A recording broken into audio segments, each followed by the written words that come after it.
आइए दोस्तों जानते हैं कैसे हमारी बॉडी फूड को इस्तेमाल करके एनर्जी बना लेती है। डेफिनेशन के हिसाब से एनर्जी ये काम के करने की एक ताकत है। Energy is the capacity to perform work, जैसे कि चलना फिरना, उठना बैठना, बातें करना, दिलों का धड़कना, सांसों का चलना, ब्लड का सर्कुलेट होना, बॉडी का बीमारियों से लड़ना। ये सब चीज़ें बॉडी के फंक्शंस हैं। इन सब कामों के लिए बॉडी को एनर्जी की ज़रूरत पड़ती है। बॉडी इस एनर्जी को फूड से हासिल करती है। फूड में मौजूद एनर्जी को एटीपी में कन्वर्ट किया जाता है।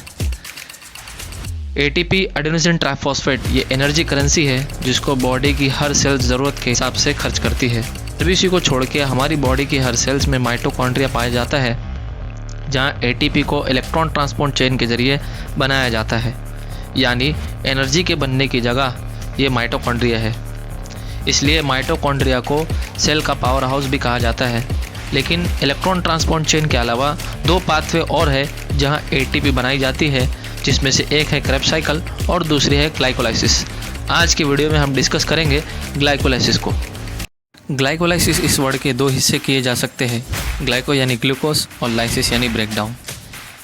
यानी ये ग्लूकोज को ब्रेकडाउन करवाने वाला प्रोसेस है जो सेल के साइटोप्लाज्म में परफॉर्म होता है। इसलिए इसको साइटोप्लाज्मिक रेस्पिरेशन भी कहा जाता है। ग्लाइकोलाइसिस का दूसरा नाम है ईएमपी पाथवे, क्योंकि इस पर रिसर्च करने वाले 3 साइंटिस्ट हैं। ई से एमडन, एम से मेयरहॉफ और पी से पारानास। सबसे पहले ग्लूकोज को इंसुलिन के ज़रिए सेल के अंदर लाया जाता है। यहाँ पर 6 कार्बन वाला ग्लूकोज एटीपी से एक्टिवेट होता है। यानी एडेनोसिन ट्राइफॉस्फेट में 3 फॉस्फेट ग्रुप होते हैं, जिसमें से आखिरी वाला फॉस्फेट ग्रुप निकलकर ग्लूकोज के कार्बन नंबर 6 पोजीशन पर जाकर बाइंड हो जाता है, जिसकी वजह से एटीपी बन जाता है एडीपी और ग्लूकोज बन जाता है ग्लूकोज 6 फॉस्फेट। इस रिएक्शन को करवाने के लिए एंजाइम हेक्सोकाइनेस या ग्लूकोकाइनेस इस्तेमाल होता है, जिसका काम ही ये है कि एक जगह से दूसरी जगह पर फॉस्फेट ग्रुप को ट्रांसफ़र करवाना। सेकेंड स्टेप का एंजाइम है आइसोमरेज, जो ग्लूकोज 6 फॉस्फेट को फ्रक्टोज 6 फॉस्फेट वाले आइसोमर में कन्वर्ट कर देता है। क्योंकि फ्रक्टोज ये ग्लूकोज का आइसोमर है। आइसोमर मतलब किसी 2 मॉलिक्यूल के बीच मॉलिक्यूल फार्मूला सेम होता है लेकिन स्ट्रक्चर डिफरेंट होता है। यानी ग्लूकोज और फ्रक्टोज में मॉलिक्यूलर फार्मूला सेम है C6H12O6, यानी दोनों में 6 कार्बन, 12 हाइड्रोजन और 6 ऑक्सीजन है, लेकिन ग्लूकोज और फ्रक्टोज के स्ट्रक्चर में डिफरेंस है। थर्ड स्टेप करवाने वाला इंपॉर्टेंट एंजाइम है जिसका नाम है PFK, फॉस्फोफ्रुक्टोकाइनेस। इसका काम है एटीपी से टर्मिनल फॉस्फेट को रिमूव करवाकर ग्लूकोज के कार्बन 1 पर बाइंड करवाना। जो कि फ्रुक्टोज 6 फॉस्फेट में 6 नंबर पर ऑलरेडी भी एक फॉस्फेट ग्रुप था और अभी एक फॉस्फेट ग्रुप कार्बन 1 पर आके बाइंड हुआ है, जिसकी वजह से फ्रुक्टोज 6 फॉस्फेट ये कन्वर्ट हो जाता है फ्रुक्टोज 1,6 डाइफॉस्फेट में और एटीपी जाता है एडीपी।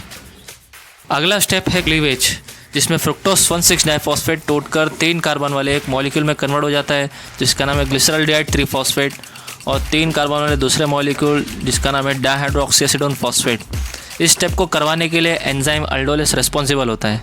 ग्लिसरॉल्डिहाइड 3 फॉस्फेट और DHEP ये दोनों मॉलिक्यूल एक दूसरे में इंटरकन्वर्टिबल है, लेकिन ग्लाइकोलाइसिस में DHEP को ही PGL में कन्वर्ट किया जाता है, यानी PGAL के 2 मॉलिक्यूल हो गए।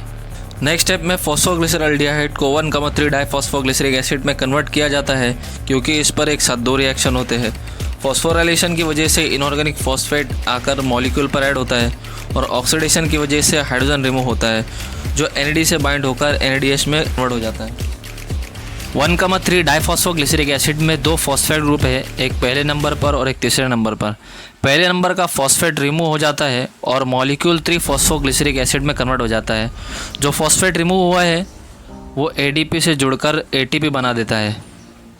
3 फॉस्फोग्लिसरिक एसिड पर एंजाइम म्यूटेस काम करता है, जो 3rd नंबर के फॉस्फेट को 2nd नंबर के कार्बन पर शिफ्ट कर देता है, जिससे 3 फॉस्फोग्लिसरिक एसिड 2 फॉस्फोग्लिसरिक एसिड में कन्वर्ट हो जाता है। 2 फॉस्फोग्लिसरिक एसिड में से वाटर मॉलिक्यूल रिमूव हो जाता है, क्योंकि इस पर एंजाइम इनोलेस काम करता है और मॉलिक्यूल फॉस्फोइनोल पायरुविक एसिड में कन्वर्ट हो जाता है।